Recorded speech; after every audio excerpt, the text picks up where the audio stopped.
À présent, et cette leçon, c'est ce qu'on peut dire, leçon reçue par le RCT cet après-midi. Les Toulonnais ont été dominés et largement battus par Montpellier. Ils ont perdu 33-8 dans le cadre de la 13e journée du top 14. 4 essais pour Montpellier, un seul pour le RCT.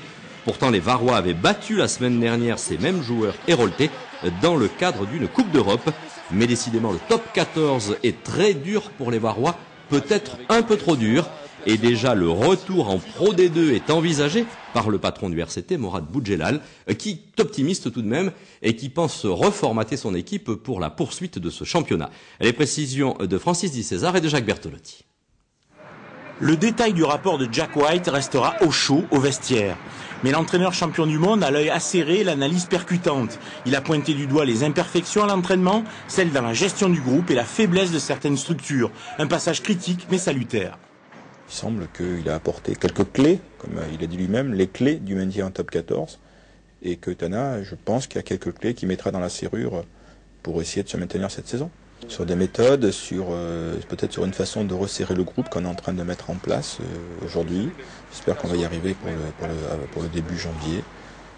Voilà, par exemple. Et là-dessus, Tana Oumaga adhère totalement sur aussi des choix de joueurs, également, sur le choix d'un groupe en particulier. Le deuxième effet de Jack White, c'est qu'il a joué le catalyseur entre deux entraîneurs aux conceptions diamétralement opposées à l'origine. Au départ, c'était deux cultures assez différentes et ils ont trouvé un bon entre-deux, qu'il faut peut-être un petit peu rééquilibrer aujourd'hui parce qu'on est peut-être passé d'une extrémité à l'autre, entre la méthode où on gère la récupération et la méthode où on fait tout sauf de la récupération. C'était un peu le travail de Jack White aussi que de rééquilibrer les choses. Des progrès visibles dans le jeu lors des deux rencontres de conférences européennes. Mais le top 14 représente une autre dimension, celle de la survie au plus haut niveau. On a un calendrier très difficile où on va jouer 5 matchs sur 6 à l'extérieur. Et l'objectif, au bout de ces 6 matchs, c'est d'être à moins de 4 points du premier non relégable. Donc si on obtient ça, sur la deuxième partie de championnat, tout sera encore ouvert. Mais je vous rappelle que l'objectif de début de saison, c'était le maintien, voire le maintien administratif. Et on est toujours dans les cordes pour ces deux objectifs. Je ne pourrais pas laisser le club en Pro D2 parce qu'il y a tout. Ce club est un club de top 14.